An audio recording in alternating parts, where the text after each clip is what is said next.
अब हम देखेंगे कि क्या ग्रोथ को हम लिविंग का डिफाइनिंग कैरेक्टरिस्टिक मान सकते हैं या नहीं। तो ग्रोथ सेक्शन में आपके एनसीईआरटी में बिगनिंग में ही ट्विन कैरेक्टरिस्टिक्स ग्रोथ के दिए हुए हैं, जो है increase in mass and increase in number of individuals.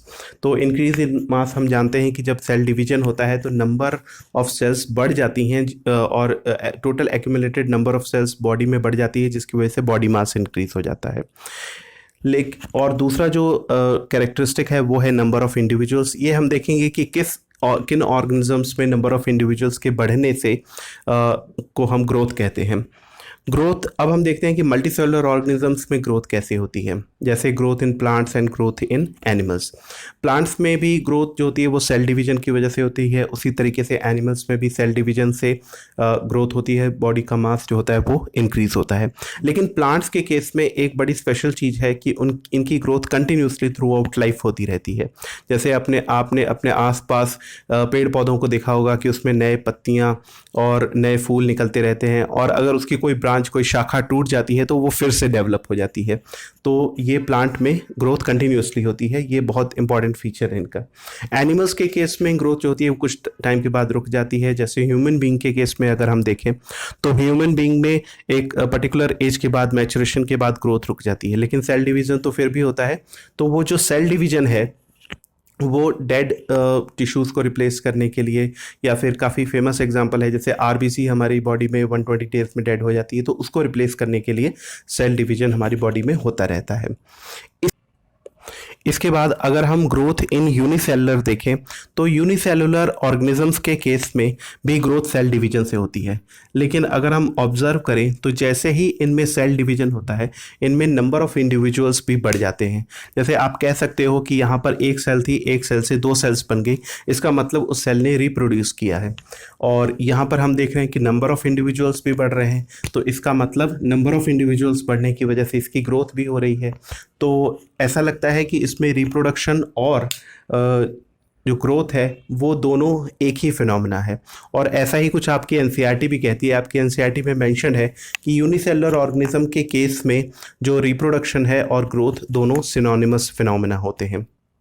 लेकिन इसके कॉन्ट्रेरी जो हायर एनिमल्स एंड प्लांट्स होते हैं उनमें ग्रोथ और रिप्रोडक्शन दोनों एक्सक्लूसिव फिनोमेना है, मतलब कि वो बिल्कुल एक दूसरे से सेपरेटेड हैं।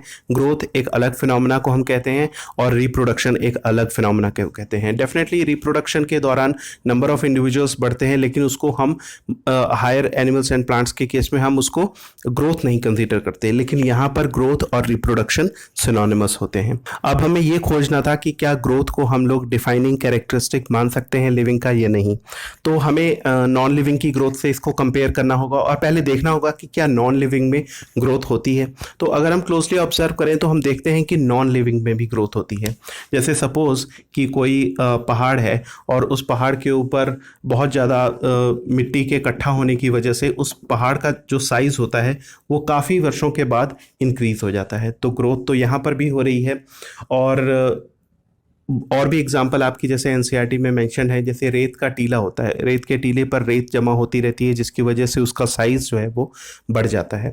तो इसका मतलब कि ग्रोथ नॉन लिविंग में भी होती है। लेकिन यहाँ पर एक डिफरेंस है, जो नॉन लिविंग की ग्रोथ होती है वो एक्सटर्नल ग्रोथ है, मतलब कि यहाँ पर मिट्टी बाहर से आकर के इकट्ठी हुई है। लेकिन लिविंग के केस में ग्रोथ इंटरनल होती है। जैसे हमारे केस में इंटरनली हमारी बॉडी के अंदर सेल डिवीजन होता है, मस्कुलर टिश्यू में सेल डिवीजन होता है, हमारे इपिथेलियल टिश्यू में, कनेक्टिव टिश्यू में, जिसकी वजह से सेल डिवीजन होने की वजह से जैसे हमारे बोन की सेल्स हैं उनमें सेल डिवीजन हुआ की वजह से बोन का साइज़ जो होता है वो बढ़ता जाता है, जिसकी वजह से हमारी बॉडी जो होती है उसमें ओवरऑल इंक्रीज होता है। लेकिन कोई भी चीज़ बाहर से आकर के हमारी बॉडी पर नहीं चिपक गई जिसकी वजह से ग्रोथ हुई, बल्कि इंटरनली जो बॉडी मास था, जो इंटरनली सेल डिवीजन की वजह से हमारा बॉडी मास बढ़ा, जिसकी वजह से ग्रोथ होती है। तो इस तरीके से हम कह सकते हैं कि जो इंटरनल ग्रोथ है वो स्पेसिफिक है नॉन लिविंग्स के लिए। लेकिन हम एज सच ग्रोथ को डिफाइनिंग कैरेक्टरिस्टिक नहीं मान सकते। लेकिन अगर आपके एग्ज़ाम में और कोई सूटेबल ऑप्शन अवेलेबल ना हो तो उस केस में हम इंटरनल ग्रोथ को एक डिफाइनिंग कैरेक्टरिस्टिक कह सकते हैं, बट एज सच हम ग्रोथ को डिफाइनिंग कैरेक्टरिस्टिक नहीं कह सकते। अब हम ये देखेंगे कि हम क्या रिप्रोडक्शन को लिविंग का डिफाइनिंग कैरेक्टरिस्टिक मान सकते हैं या फिर नहीं। रिप्रोडक्शन जो होता है उसमें पेरेंट्स मोर और लेस सिमिलर प्रोजेनी का फॉर्मेशन करते हैं। पेरेंट्स जैसे ही मोर और लेस सिमिलर प्रोजेनी का फॉर्मेशन होता है। और रिप्रोडक्शन दो प्रकार का हो सकता है, एक है सेक्सुअल और दूसरा है एसेक्सुअल रिप्रोडक्शन। सेक्सुअल रिप्रोडक्शन में गैमेट्स का फॉर्मेशन होता है, मेल और फीमेल गैमेट्स आपस में मिलते हैं। और एसेक्सुअल रिप्रोडक्शन जो है वो कई तरीके का होता है, जैसे फंजाई हो गए, फंजाई में एसेक्सुअल स्पोर्स का फॉर्मेशन होता है। इसके अलावा आपका ईस्ट और हाइड्रा जो है वो बडिंग शो करते हैं, बडिंग के द्वारा उनमें रिप्रोडक्शन होता है। इन चीज़ों को हम डिटेल से रिस्पेक्टिव चैप्टर्स में भी देखेंगे।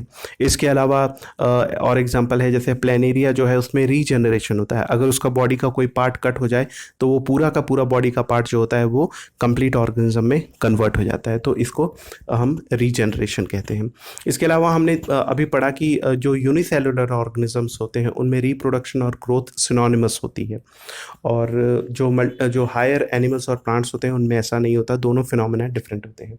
तो अब हम देखेंगे रिप्रोडक्शन में कोई एक्सेप्शन तो नहीं है। तो जैसे आप यहाँ पर देख पा रहे होगे कि मैंने लिस्ट आउट किया हुआ है कि इसमें भी एक्सेप्शंस हैं। जैसे म्यूल जो है वो दो डिफरेंट स्पीशीज़ जो है उनके बीच में इंटरकोर्स से बनता है। जैसे इसमें मेल डोंकी और फीमेल हॉर्स जो होती है उसके बीच में इंटरकोर्स से म्यूल का फॉर्मेशन होता है, बट ये लिविंग है बट इनफर्टाइल है। इसी तरीके से वर्कर बीज, हनी बीज में ही तीन तरीके की बीज होती हैं। एक होती है क्वीन, दूसरी होती है ड्रोन एक कैटेगरी है जो कि मेल होते हैं और फर्टाइल बीज होती हैं। बट जो वर्कर बीज होती हैं ये फीमेल बट इनफर्टाइल होती हैं, और जो क्वीन होती है वो भी फीमेल होती है बट वो फर्टाइल होती है। तो वर्कर बीज जो है वो भी लिविंग है बट इनफर्टाइल हैं, तो वो रिप्रोडक्शन नहीं शो कर रही। ये भी एक एक्सेप्शन हो गया। इसके अलावा इनफर्टाइल ह्यूमन कपल्स जो हैं वो भी लिविंग होते हैं बट वो रिप्रोडक्शन नहीं कर पाते। तो इस तरीके से रिप्रोडक्शन में डेफिनेटली हम इसको बिल्कुल भी डिफाइनिंग कैरेक्टरिस्टिक नहीं मान सकते किसी भी लिविंग ऑर्गेनिज्म का।